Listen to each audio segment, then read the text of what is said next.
saksikan.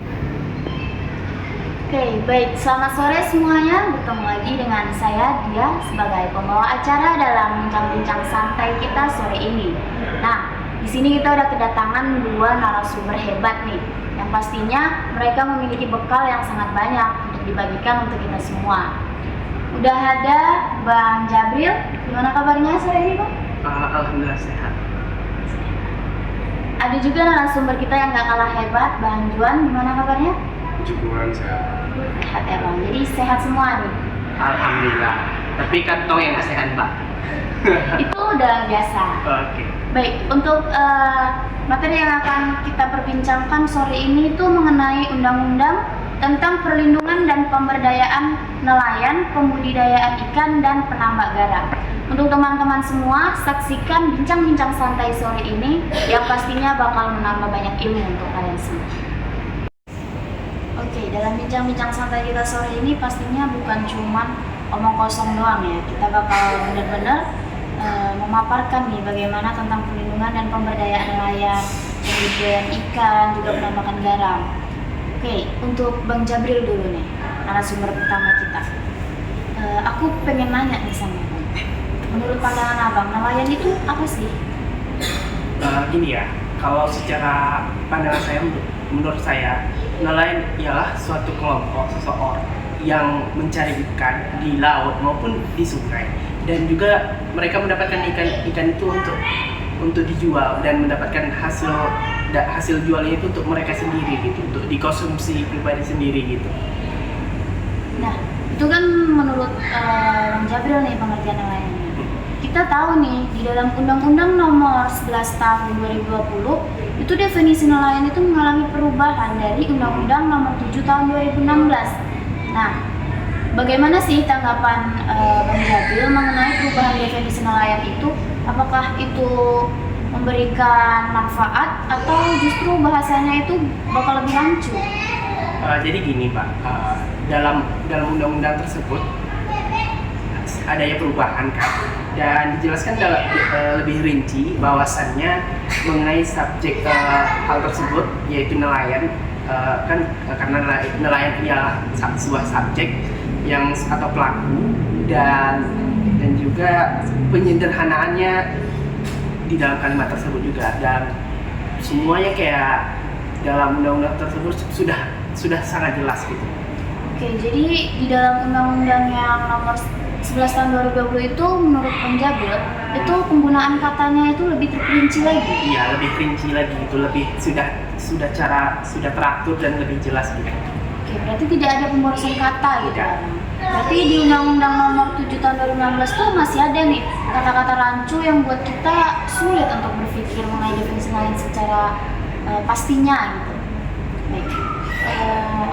Selanjutnya nih, kan kita membicarakan mengenai nelayan. Nah, apa sih pemberdayaan nelayan itu menurut Bang Jabril, dan kenapa itu tuh penting? Jadi gini Pak, ya sebelumnya saya pernah membaca sebuah buku, tapi saya lupa judulnya apa sih gitu.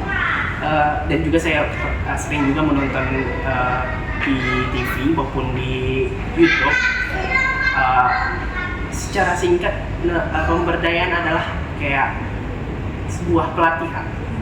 Kayak kita mengasih tahu bahwasannya, oh gini-gini loh gitu. Kenapa pentingnya sih pemberdayaan nelayan itu? Gitu.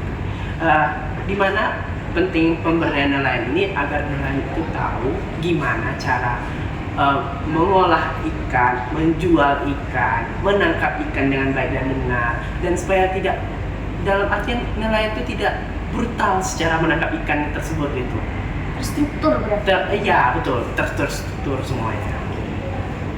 Seperti kayak itu sekolah nelayan itu pemberdayaannya, dan dimana kayak di suatu pemberdayaan itu, suatu kelompok itu tersebut ada memang guru yang memang betul-betul di bidangnya gitu. Nah, kenapa sih itu tuh penting untuk mereka para nelayan? Agar mereka tahu gimana cara mendapatkan ikan yang sehat, dan gimana sih mendapatkan nilai jual yang tinggi gitu.